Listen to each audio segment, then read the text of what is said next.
Hey guys, today I'm going to be doing the Harry Potter spells tag. I've been wanting to do this tag for a while and I decided what better time to do this video than the month Harry Potter was born. I actually have no clue who created this video, but if I find out I will leave a link to their video in the description box. So without further ado, let's get started.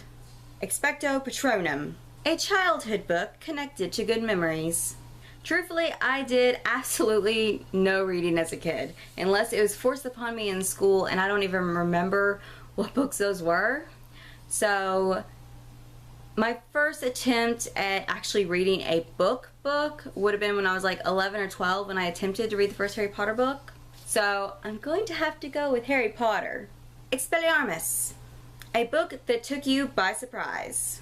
I can actually go for two books for this. I could say Lord of Shadows because that ending literally killed me a little bit inside, and it was a very, very, very surprisingly character death.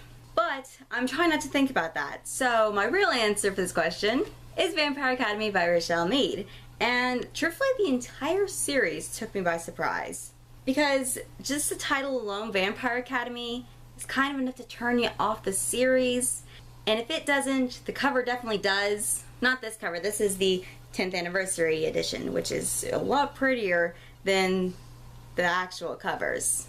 Point is, I wasn't expecting much going into this book because the covers and the title, but I'd heard so many great things that I was like, I have to read it. So picked it up, and the entire series overall, the characters, the plot, the powers that the vampires had, pretty much the entire series surprised me. Imperium Incantato, the last book you read.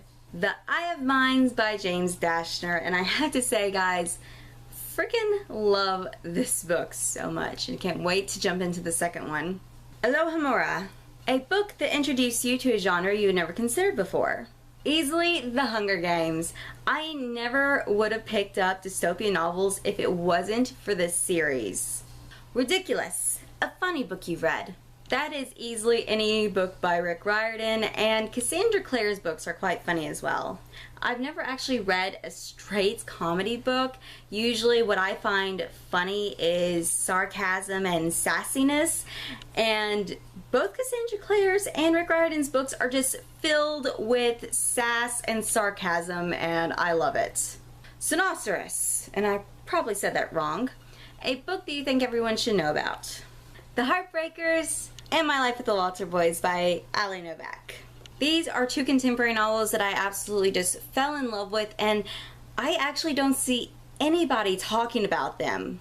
But these are seriously just two terrific contemporaries, and I just can't. I fell in love with the characters and the plot and the realness of them. I love them so much. Obliviate, a book or spoiler you would like to forget having read. Truthfully, there's no book I would like to forget reading because, I mean, if I forgot I read it, I'll probably pick it up again. So, I mean, that kind of defeats the point. And besides that, it makes you appreciate books that you like more. A spoiler that I would like to forget having read is the Allegiance spoiler. Yeah. I knew exactly what was going to happen before it happened, and I don't think I would have particularly enjoyed the book more because, let's be honest, that entire book was just a massive info dump. But I do think that I would have found the book more surprising and a lot more emotional. Which, it was still emotional, but not on the level it should have been if I had known what was happening.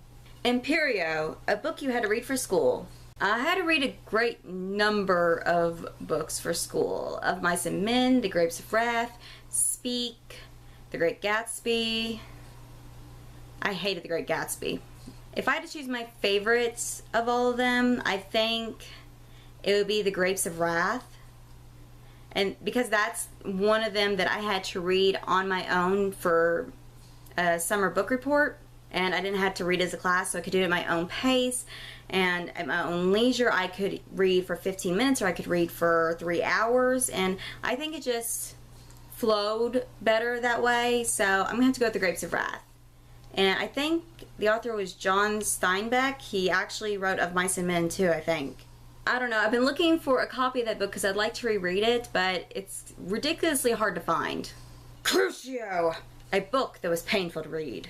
Simon vs. the Homo Sapiens Agenda. And this was not painful for the reasons you're probably thinking. It was painful because it was so similar to my high school experience that I was getting a lot of flashbacks, a lot of which I never wanted to think about again. So this was mentally painful for me to read. Although I really, really did love the book. Avada Kedavra! A book that could kill. Interpret this any way you like. Let's be completely honest, there are plenty of books that we've read that have emotionally scarred us and wish that we could meet the same fate as many of the characters. But I'm gonna go with a series that kind of emotionally and mentally killed me. The Murder Complex by Lindsay Cummings. I applaud you for your ability to kill me in multiple ways, Lindsay. Not only is this duology just full of murder and death, but both books are like you're on an emotional roller coaster that you just wish you could jump off of. And there's also a lot of stuff that is twisted in such a way that it, like, at least for me, it gave me such a headache trying to figure out how everything fit together and how half the stuff that was happening was possible, and a lot of it just didn't make sense, and I'm still screwy about it. So yeah, I'm gonna have to go with the Murder Complex duology. This tag is, I think, 2 to 3 years old, so I'm not going to tag anyone specific. If you haven't done this tag before, then you've been tagged. But that is the end of this video. Thank you guys so much for watching, and I'll see you next time. Bye!